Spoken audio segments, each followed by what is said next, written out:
नमस्कार. न्यूज डंकाच्या गाठीभेटी या विशेष कार्यक्रमात आपलं स्वागत. आज आपल्या सोबत आहेत लेखक, प्रवचनकार आणि विचारवंत डॉक्टर सच्चिदानंद शेवडे. सच्चिदानंदजी, न्यूज डंकाच्या स्टुडिओमध्ये आपलं स्वागत. नमस्कार. नमस्कार. आपली षष्टब्दी आणि आपलं 50वे पुस्तक हा विषय सध्या चर्चेत आहे. पण मी तुम्हाला गेली अनेक वर्ष ओळखतो. एखाद्या हिंदुत्ववादी कार्यकर्त्याची, प्रवचनकाराची, लेखकाची अशा प्रकारे जल्लोषात सगळीकडे कार्यक्रम होत आहेत, तुमचे सत्कार होत आहेत. आज हिंदुत्ववाद सांगणाऱ्यांना सुदैवाने चांगले दिवस आहेत. परंतु मला वाटतं तुम्ही गेली 40 वर्ष हाच उपक्रम करताय. तर गेल्या 4 दशकात झालेल्या स्थित्यंतर तुम्हाला कसं वाटतं, त्याबद्दल तुम्ही जरा आम्हाला सांगा. खरं सांगू, त्यावेळचा काळ त्या मनाने अवघड होताच. म्हणजे मी असं म्हणेन की परत मी सुरुवात केली त्याच्यापूर्वीचा काळ हा माझ्या वडिलांसाठी अवघड होता. पण तेही तेच करत आले. न कळत्या वयापासून ऐकत ऐकत आम्ही तोच विषय मांडायला लागलो पुढे. पण एक ठरवलेलं होतं की ज्या वेळेला या क्षेत्रात आलो, पडलो, त्यावेळेला आपल्याला कुठचाही सरकारी पुरस्कार मिळणार नाही, कोणाचंही सरकार आलं तरी. हे आधी मनाची खुणगाठ बांधलेली होती आणि मग यात पडलो. त्यामुळे सरकारी पुरस्कार मिळत नसल्याचं दुःख मुळीच नाही. इतर आता काही काही संस्थांनी दिले, त्याचा असा परमानंद झालाय असंही नाही. उलट बरं वाटतंच, कारण तो मानवी स्वभाव आहे. बिलकुल. पण इतक्या दशकांच्या मध्ये त्यावेळचा काळ जितका त्या मानाने कठीण होता, तो नंतरच्या काळात सुकर झाला. पण लोकांचं एक खास असतं बरं का, म्हणजे टीकाकारांचं, की 2014 नंतर सगळं बदललं. असं काही नाही आहे. एकाएकी चमत्कार झाला आणि 2014 नंतर सगळं हिंदुत्वनिष्ठांना, खरं तर मी हिंदुत्वनिष्ठ हा शब्द जाणीवपूर्वक टाळतो. माझं म्हणणं असं आहे की त्यापेक्षा राष्ट्रीय विचारांना कुठेतरी जागा मिळायला ही सुरुवात झाली. आणि ते केवळ 2014 नंतर झालं असं नाही. स्थित्यंतर हळूहळू होत जातच. लोकांना चांगलं वाईट हे जर कळतच नसतं ना, तर सत्ताबदल झाला असता का हो? बिलकुल. केंद्रीय सत्ताबदल होणं हे कित्येकांना तर अशक्य वाटत होतं. आणि ते जर होऊ शकलं तर हे स्थित्यंतर होत राहतं. त्यामुळे ठीक आहे, दशकामागून दशकं गेली, वेळ लागला, पण वेळ लागला तरी जे होतं ते चांगल्याकरता होतं असं म्हणायला पाहिजे. आणि मुख्य म्हणजे समाज माध्यमांनी खूप चांगली भूमिका बजावली असं मी अनेक वेळा म्हणतो. दुहेरी तलवारी ही, दुधारी खरं म्हणजे. कारण याच्यात चांगलेही लोक आहेत, वाईटही लोक आहेत. पण आता तरुण पिढी जास्तीत जास्त पुढे येते आणि ती बाप दाखव नाही तर श्राद्ध कर अशाच प्रकारची आहे. आणि ते इतिहासाचा अभ्यास करतायत, मूळ पुस्तकं अभ्यासतायत आणि त्याच्यानंतर पुरावे समोर ठेवून ते बोलतायत. हे माझ्या दृष्टीने खूप चांगली गोष्ट आहे. त्यामुळे ही जी स्थित्यंतरं अशी, म्हणजे आजचं अत्याधुनिक तंत्रज्ञान वापरून सुद्धा जेव्हा आजची पिढी करायला लागते ना, तेव्हा हा त्यांच्या दृष्टीने एक खूप चांगली संधी किंवा हा ॲसेट आहे खरं म्हणजे आपल्यासाठी हे लोक. त्यामुळे इकडेही मी बघतो, मग नवीन नवीन मुलं येतात तेव्हा त्यांना काही काही सांगणं, मार्गदर्शन करणं हेही भाग करत असतो. पण आता बरंचसं बोलणं हे सुकर झालं एवढं मात्र खरं. तुम्ही स्थित्यंतराबद्दल बोललात आणि तुम्ही म्हणालात की हे एकाएकी झालेलं नाही, 2014 मध्ये झालेलं नाही, ही प्रक्रिया आधीच सुरू झालेली. तर हे स्थित्यंतर होतंय, बदल होतोय, याचे संकेत तुम्हाला कधी जाणवले का? सांगणं तसं कठीण आहे. कठीण एवढ्या कारणाकरता आहे की एक जो सुप्त प्रवाह असतो ना, तो तुम्हाला दिसत नसतो पण तुम्हाला तो जाणवतो. मग बोलत असताना आता त्यावेळेला आम्ही जेव्हा बोलायचो त्यावेळेला कित्येक विषयांच्या बद्दल लोक विचारायचे की अरे तुम्हाला इतकं अवघडपणे बोलताय, भीती नाही का वाटत? आता हे काळजीपोटी विचारायचे. हे हळूहळू कमी होत गेलं. याचाच अर्थ हा प्रवाह कुठेतरी मोठा होत गेला एवढं कळायला लागलं. बिलकुल. आणि मग हा जो प्रवाह आहे ना, हा त्या मतपेटीमध्ये रूपांतरित होतो, नाही असं नाही. तुमची सगळीच दादागिरी, गुंडगिरी किंवा लोकांना मूर्ख बनवणं. मला सांगा, 7 दशकामध्ये आपल्या देशातल्या निवडणुका अजूनही अन्न, वीज, पाणी, रस्ते याच्यावरच लढल्या आहेत. हे लोकांना दिसतंय ना, लोकांना कळतंय की याच गोष्टी का वारंवार होतात. आता कदाचित रस्ता हा विषय कमी पण होईल, कारण गडकरींनी उत्तम काम केलंय. बरोबर. विजेचा भागही कमी होईल. पण याचाच अर्थ आता लोकांना जास्त जाणवायला लागलं असेलच की कोणीतरी केंद्रात असं आलंय की जे त्यांच्याकडे लक्ष देणार आहे. आता हे याच गोष्टीमुळे म्हणजे 2014 मध्ये एक स्थित्यंतर झालं, 2019 मध्ये तेच कायम राहिलं. का राहिलं? कारण कुठेतरी लोकांना असं वाटतंय म्हणून ते कायम राहिलं, कितीही आरडाओरडा झाला तरी पण. तर ही प्रक्रिया पुढे चालू राहील असंच मला तरी वाटतंय किमान. मग कोणीतरी विचारेल की मग काँग्रेसचं इतक्या वर्ष चालू होतं त्याच्याबद्दल काय म्हणाल? त्यावेळेला या सगळ्या स्थित्यंतराच्या बद्दलच लोक बघत होते असं काही मला वाटत नाही. याच्यामध्ये अनेक फॅक्टर्स आहेत. म्हणजे तुम्हाला एक गंमत सांगतो मी की आत्ताच्या निवडणुकांच्या मध्ये आपल्याकडचे सो कॉल्ड ज्ञानी लोक आहेत आपल्याकडे, विचारवंत म्हणून घेणारे, ते सांगत होते की मोदींना जी मतं मिळाली त्याच्यापेक्षा विरोधी मतांची टक्केवारी बघा कितीतरी जास्त आहे. बरोबर आहे, युक्तिवादाकरता खूप छान आहे. पहिल्या निवडणुकीत काय झालं होतं? आपल्या देशाची पहिली निवडणूक जी झाली लोकसभेची, ती तर नेहरूंच्या करिश्म्याच्यामुळे काँग्रेसने प्रचंड जागा मिळवल्या होत्या. तेव्हा मला असं वाटतं 389 जागा काँग्रेसला मिळाल्या होत्या. बाकीच्यांना अशा त्याच्यानंतर सगळ्यात मोठी पार्टी डावी होती, बहुतेक 70 का 80 जागा त्यांना मिळाल्या होत्या आणि बाकीचे सगळे अगदीच चिल्लर होते. त्यावेळेला लोकसभेच्या जागाही कमी होत्या. त्यावेळेला नेहरूंना मिळालेली मतं किती टक्के होती? मग स्वातंत्र्य मिळालं, करिश्मा होता, असं सगळं असून सुद्धा मिळालेली काँग्रेसची मतं 45% होती. याचा अर्थ 55% विरोधातली होती ना.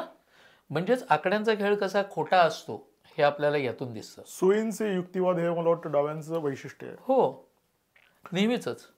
सच्चिदानंदजी, समाज माध्यमांवर तुम्ही कायम भोकल असता आणि कोणत्याही विषयावर उच्चार आव्हाने तुम्ही व्यक्त होता. आत्ताच झालेल्या साहित्य संमेलनाबद्दल तुम्ही आज सिरीज ऑफ ट्विट केलेले आहेत, वन लायनर, आणि त्याची चर्चा झाली, त्याच्यावर ज्या कॉमेंट्स आल्या, लाईक्स आल्या, त्याच्यावरून ते लक्षात आलं. तर नेमकं काय खटकलं, नेमकं काय चुकलं साहित्य संमेलनामध्ये, काय वाटतं? सगळ्यात पहिली गोष्ट सांगू, नाशिकला होतंय. हां, नाशिकला साहित्य संमेलन आहे आणि त्यात तुम्ही सावरकर घेत नाही, हे तर केवढी तरी मोठी खटकणारी बाब. बरं, का नाही घेत? तुमच्या विचारांमध्ये दरी आहे म्हणून. मग विचारांमध्ये आमच्या आणि डाव्यांच्या पण दरी आहे. डाव्यांना घेता ना तुम्ही, मंचावर पण घेता, त्यांची बाकीचंही साहित्य तुम्ही घेता. जे नास्तिकवादी आहेत त्यांचंही साहित्य घेता. एका साहित्य संमेलनाच्या अध्यक्षपदावरून बोलताना त्यावेळेच्या अध्यक्षांनी सांगितलं होतं की मी जन्मात कधी ज्ञानेश्वरी वाचली नाही. शहाणपण आहे, मोठेपण आहे, मी ज्ञानेश्वरी वाचली नाही हे म्हणणं. मग झालं काय की सावरकरांचं मग कुठेतरी त्या ॲम्फी थिएटरला का काहीतरी त्यांनी नाव द्यायचं म्हणून घोषित केलं. बस एवढ्या छोट्याच्या गोष्टीवरती आम्ही संपवलं. ज्या माणसांनी जवळपास 8,500 पानं साहित्य निर्माण केलेलं आहे, ज्याचं काव्य आपण पाहिलं.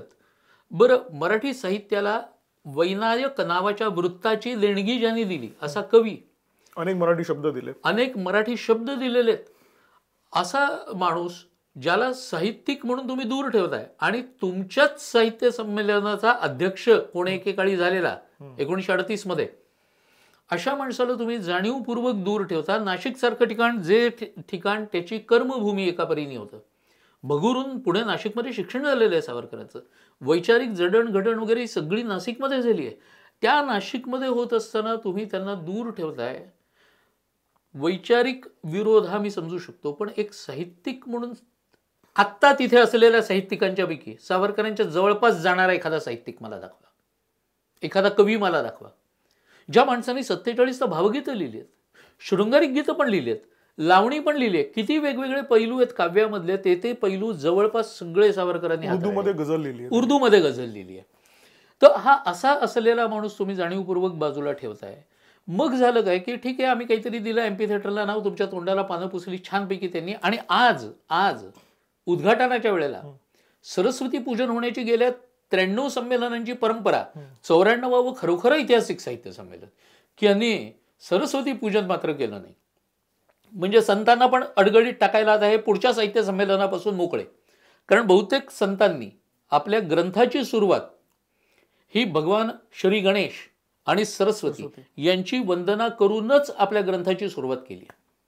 म्हणजे सरस्वती हे आपण विद्येचे एक प्रतीक म्हणून मानतो आणि म्हणून सरस्वती पूजन केलं जातं. तुम्हाला सगळ्या श्रद्धा वगैरे ठोकरूनच लावायच्या आहेत का? मग या श्रद्धा ठोकरून लावताना तिथे मात्र तुम्ही दुजाभाव करता की फक्त हिंदूंच्याच श्रद्धा. देशात बहुसंख्य कोण आहेत? हिंदू आहेत ना. साहित्य संमेलनामध्ये येणारे कोण आहेत? बहुसंख्य. श्रोते कोण असतात? बहुसंख्य. बरं, त्यातही गंमत अशी आहे की 98% तरी किमान सश्रद्ध समाज राहतो. तुम्ही 2% जे अश्रद्ध असतील, जे नास्तिकवादी असतील किंवा तत्सम असतील, त्यांच्याकरता तुम्ही या अशा गोष्टी बंद करायला लागलात का?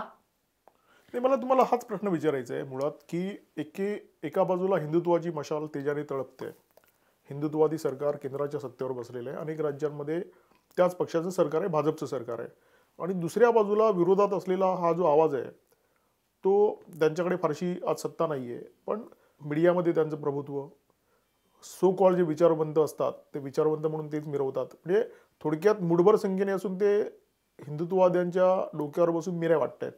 तर हे जे एक चित्र विरोधाभासाचं दिसतं, आणि आत्ता तुम्ही जे 50वं पुस्तक तुमचं आलं त्या पुस्तकात पण तुम्ही त्या डावे विचारांची विषवल्ली म्हणून जी चर्चा केलेली आहे, तर हे नेमकं काय? म्हणजे हे मुठभर लोक असे, म्हणजे उर्वरित जे बहुसंख्य लोक आहेत, जे सश्रद्ध आहेत, जे सगळं मानतात, त्यांच्यावर भारी पडणार, त्यांच्यावर कुरघोडी करणार प्रत्येक वेळा, असं एक जे चित्र आहे त्याबद्दल काय म्हणाल तुम्ही? कसं आहे, डिसेप्शन वॉज माय जॉब असं म्हणणाऱ्या युरी बेझमेनोवचं बरंच साहित्य आणि इंटरव्ह्यूज वगैरे हे तुम्हाला यूट्यूबवरती मिळतील. तो KGBचा एजंट म्हणून भारतात आला होता, आणि नंतर त्यांनी पाहिलं की इथल्या लोकांचं काय सुंदर संस्कृती आहे, म्हणून तो KGBतून बाहेर पडला. KGBतून बाहेर नाही पडता येत, कारण तिथे नो कम बॅक असतं. त्यामुळे त्यांनी KGB सोडली एका परीने न सांगता. मग तो जिप्सी लोकांच्या टोळीत सामील झाला. त्यावेळेला आपल्याकडे जिप्सी असायचे, तुम्हाला जर आठवत असेल तर त्याच्यानंतर म्हणजे 70च्या दशकामध्ये, साधारणपणे 70 ते 80 याच्यामध्ये, मग तो त्याला पत्ता लागला KGBला. मग तो इथून परागंदा झाला आणि कॅनडामध्ये गेला. तिथे राहून त्यांनी आपले इंटरव्ह्यूज, बरंच साहित्य त्यांनी निर्माण केलं. त्याच्यामध्ये तो सांगतो की एखादं राष्ट्र संपवायचं असेल तर काय करायचं, त्याच्याकरताचं जे तो सांगतो की पहिल्यांदा सबवर्जन करा त्यांच्या मेंदूचं. तसे सबवर्ट आपले मेंदू झालेत. सबवर्जन म्हणजे तुमच्या पुढे एखाद्या गोष्टीबद्दल ढिगभर पुरावे जरी ठेवले तरी मी ते मानणार नाही, हे जेव्हा माणसाची अवस्था होते तेव्हा दॅट इज कॉल्ड सबवर्जन. हे सबवर्ट झालेत की नाही, तर अलीकडचं उदाहरण तुम्हाला सांगतो. सावरकरांच्या सो कॉल्ड माफीनाम्याबद्दल सातत्याने बोललं जातं. आता त्याच्याबद्दलची पुस्तकं आली आहेत बाजारात. अक्षय जोगचं आता अगदी लेटेस्ट पुस्तक आलेलं आहे सावरकरांच्या माफीनामा, विक्रम संपतचं आलेलं आहे. तेव्हा हे सगळं येऊन आणि ढिगभर पुरावे समोर देऊन सुद्धा आपल्याकडचे सावरकर विरोधक तरी सावरकर माफीवीर म्हणून बोलत राहतात की नाही. का? कारण यांच्या मेंदूचं संवर्जन झालंय, किंबहुना यांना खऱ्याचा स्वीकार करायचा नाही. हे ज्या वेळेला तुमचं होतं तेव्हा एकदा सबवर्ट झालेल्या मेंदूतून बाकी पुढे काय काय होतं त्याच्या पायऱ्या त्यांनी दिलेल्या आहेत. त्याच्यामध्ये तो डिमोरलायझेशन, डिस्टेबिलायझेशन आणि क्रायसिस या 3 पायऱ्या सांगतो. पैकी डिमोरलायझेशन होणं खूप सोपं आहे. तुमचं हे अधपतन कधी होणार आहे, तर तुमचा सगळा इतिहास, तुमची संस्कृती, हे सगळं कसं खोटं आहे याची सातत्याने मांडणी करत राहा, खिल्ली उडवत राहा. म्हणजे माणूस कुठेतरी नैतिकदृष्ट्या न्यूनगंड त्याच्यामध्ये निर्माण होतो, तो ढळतो. मग डिस्टेबिलायझेशन, अस्थैर्य निर्माण करणं खूप सोपं असतं. याच्यामध्ये काही काही लोकांना खूप मोठे करा, मग तेच लेखक, ते विचारवंत, ते बुद्धिवादी, असं करून तुम्ही सगळीकडे त्यांची जाहिरात पिकवत राहा. माध्यमांमधूनही त्यांनाच पुढे आणा. हे सगळं करा, आणि याच्यामधून लोकांना असं वाटायला पाहिजे की अरे बुद्धिवादी बोलतोय म्हणजे खरंच असणार. म्हणजे जे सश्रद्ध असतील त्यांच्याही मनामध्ये कुठेतरी किंतु परंतु एवढा जरी तुम्ही किडा सोडणं हे तुम्हाला जमलं तरी खूप झालं. आणि या सगळ्यामुळे निर्माण होतो तो क्रायसिस, ज्याच्यामध्ये जातीय हिंसाचार, दंगली, हे सगळे निर्माण होतं. बरोबर अशाच पद्धतीने पुढच्या काळात, म्हणजे यांनी हे 70-80च्या दशकानंतर मांडलं. 90च्या दशकामध्ये, मला असं वाटतं 90-91 मध्ये युरी बेझमेनोवचा खून झाला. त्याच्यापूर्वी एक अमेरिकन डावा होता, अलिन्स्की त्याचं नाव. त्यांनी एक पुस्तक लिहिलंय, रूल्स फॉर रॅडिकल्स. या रूल्स फॉर रॅडिकल्समध्ये 13 सूत्र दिलेत, जी मी माझ्या डावी विषवल्लीमध्ये दिलेली आहेत. त्यातल्या सूत्रांच्या मध्ये तो जे सांगतो की तुमची जेवढी शक्ती आहे तेवढीच लोकांना दिसू देऊ नका, तर त्यापेक्षा अधिक तुमच्याकडे शक्ती कशी आहे हे तुमच्या शत्रूला याची जाणीव व्हायला पाहिजे. लक्षात आलं की हे लोक कसे वागतात, ते असं भासवण्याचा प्रयत्न, भासवणं. आणि हा भासवण्याच्या मध्ये याचं अलीकडचं उदाहरण देऊ का तुम्हाला? किसान आंदोलन.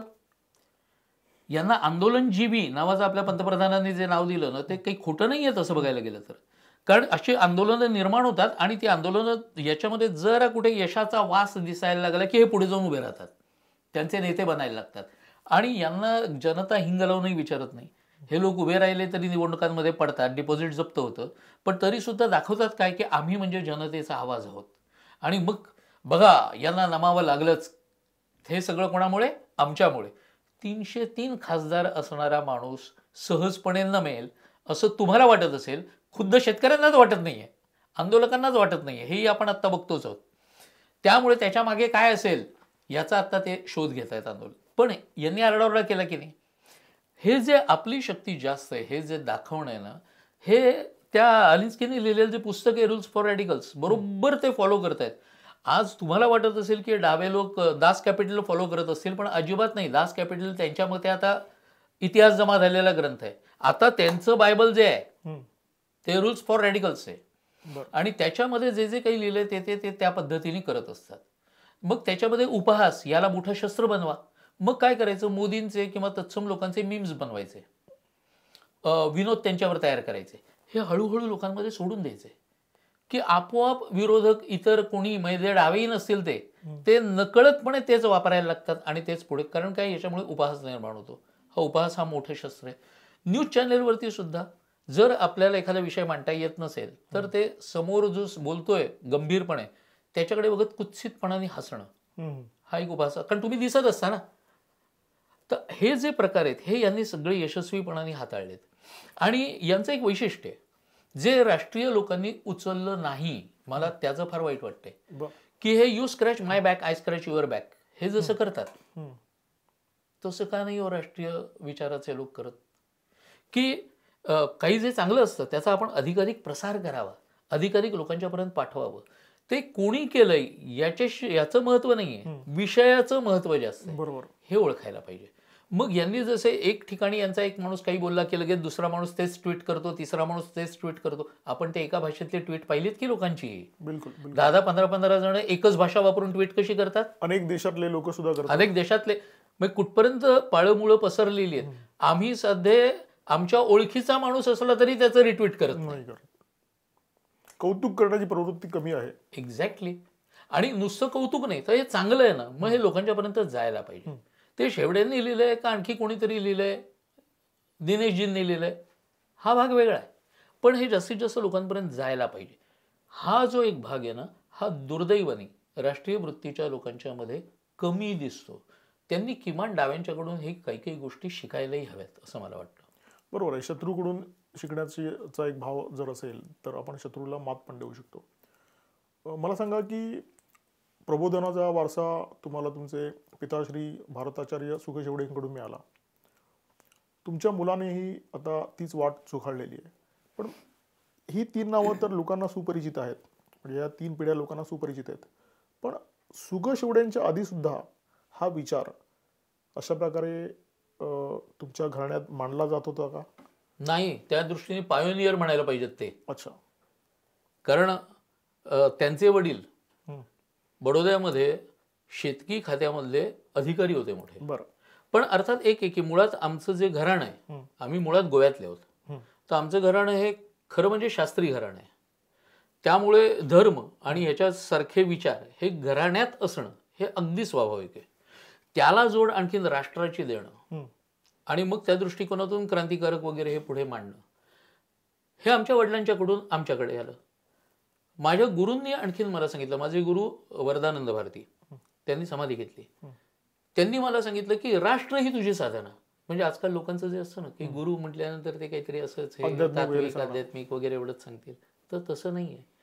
मला जर गुरूंनी सांगितलं की लिहिताना आणि बोलताना राष्ट्र आणि राष्ट्रहित हेच डोळ्यासमोर ठेवून बोलायचं, ती तुझी साधना आहे.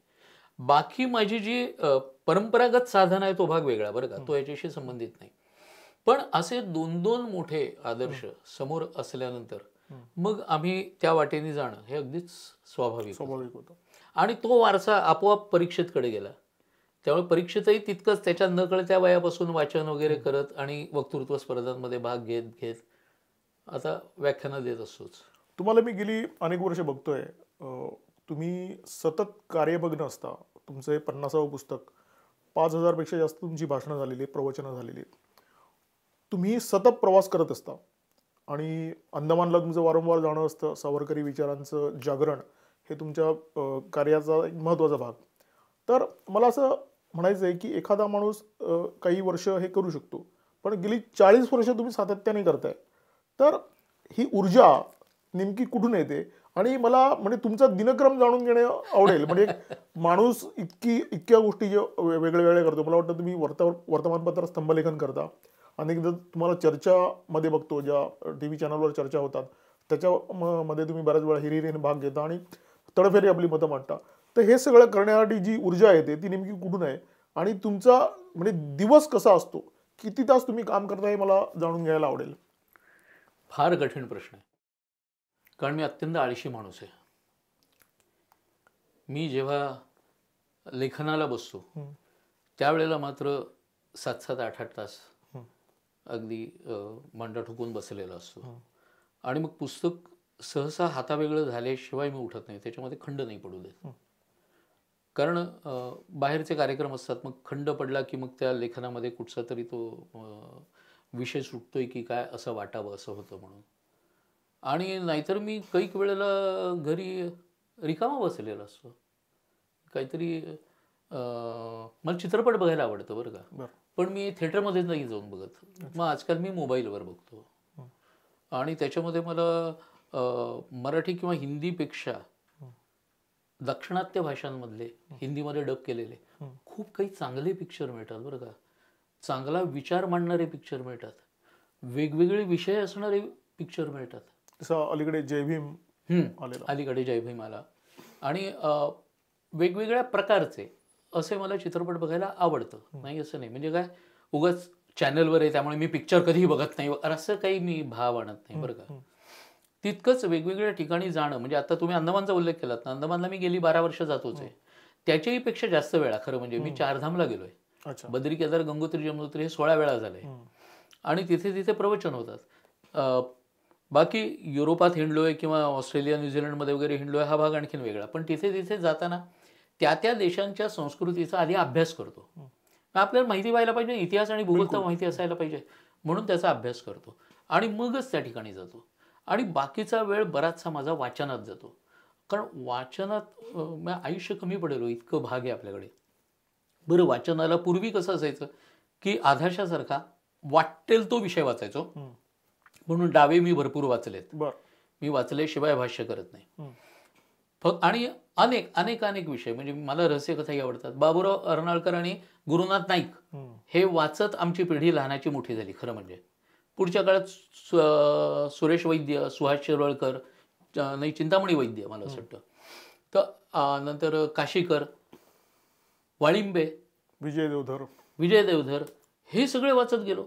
मग तुमची कुठेतरी आवड हळूहळू बदलते. हे सगळे ना सुरुवातीला वाचनाची आवड लावणार आहेत. नारायण धारप बरोबर, हे सगळे सुरुवातीला वाचनाची आवड निर्माण करणार आहेत. मग तुमची आवड बरोबर ट्रॅक चेंज करते. मग ऐतिहासिक आवडायला लागलं, मग वि. स. वाळिंबेंची जवळपास सगळी पुस्तकं वाचली. असं करत करत वाचन हा भाग आता सिलेक्टेड ठेवलंय, म्हणजे धर्म आणि याच्याबद्दलची. कारण जुनं वाङ्मय आपल्याकडे इतकं आहे ना, ते सगळं वाचून झालंय असं नाही. माझ्या स्वतःकडे 4,500 पुस्तकं आहेत, पण नाही सगळी वाचून झालेली आहे. ती हळूहळू वाचत असतो. बरं, त्या एका पिढीने जे कष्ट घेतले, जे आम्हाला नाही घ्यायला लागत, म्हणजे आजची पिढी जे आम्हाला म्हणते ना की तुम्ही किती कष्ट घेतलेत, आम्हाला काही नाही घ्यायला लागले. एवढे पारतंत्र्यातल्या काळात लोकांनी घेतलेत की कष्ट.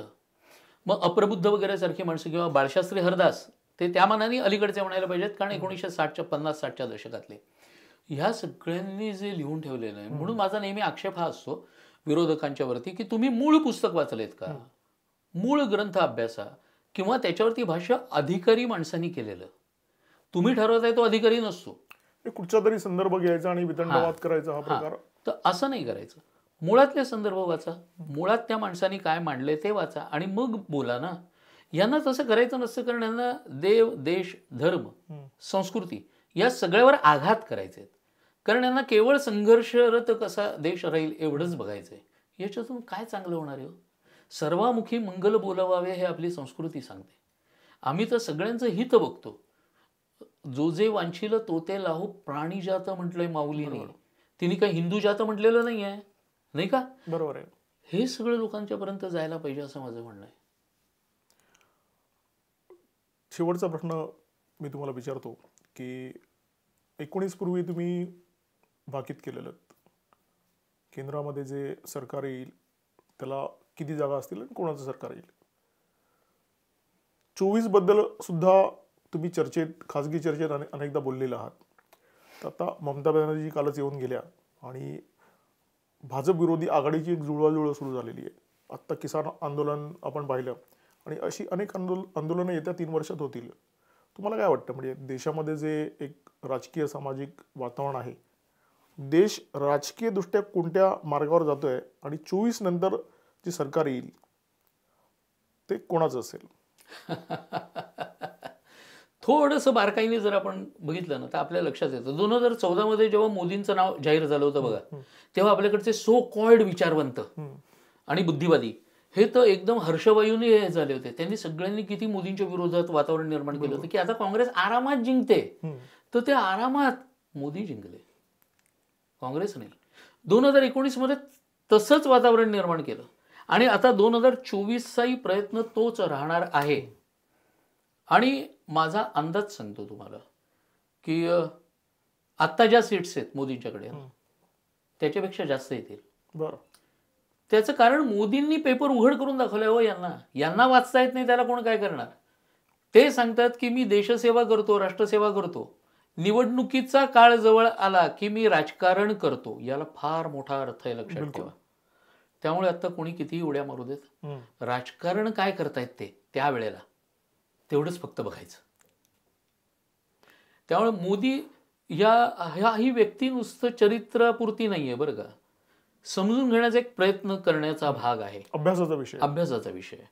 तो जर नाही समजून घेतला तर तुमचं कठीण होईल, बाकी काही नाही. त्यांचं नाही काही होते, कारण त्यांना माहिती आहे कोणत्या तिढ्यातून कसं बाहेर पडायचं आणि ते पडलेच आतापर्यंत यशस्वी. त्या अनुभवाच्या जोरावरती मी हे सांगतोय बरं का. म्हणजे कोणी मोदी भक्त वगैरे म्हटलं ना की मला राग येतो. राग काय येतो तेही तुम्हाला सांगतो, कारण भक्त फक्त भगवंताचा असतो असं माझं म्हणणं. बिलकुल. त्यामुळे आम्ही भक्त असलो तर ते भगवंताचे आहोत. आम्ही चाहते असू शकतो, पाठीराखे असू शकतो, शुभचिंतक असू शकतो, पण भक्त नव्हे. ते कोणाचेच नाही, ते फक्त भगवंत आणि आमचे गुरु आहेत त्यांचे. मी नेहमी म्हणतो माता, पिता, गुरु आणि मातृभूमी या चौघांचे ऋण हे न फिटणारं असतं आणि त्या ऋणात नेहमी राहावं, हे जास्त महत्वाचं. सच्चिदानंदजी, डोंबिवलीवरून खास न्यूज डंकाच्या स्टुडिओमध्ये आपण बोरिवलीमध्ये आलात आणि खूप छान माहिती दिलीत, खूप छान गप्पा केल्यात. त्याबद्दल न्यूज डंकाच्या सर्व प्रेक्षकांतर्फे मी तुमचे खूप खूप मनापासून आभार मानतो. आणि गेली 40 वर्ष तुम्ही जे प्रबोधनाचं काम करताय ते काम तुम्ही पुढचेही 40 वर्ष असंच सातत्याने, निरंतर आणि याच ऊर्जेने करावं अशी तुम्हाला शुभेच्छा देतो. नमस्कार. तुम्हालाही सर्वांना शुभेच्छा. नमस्कार.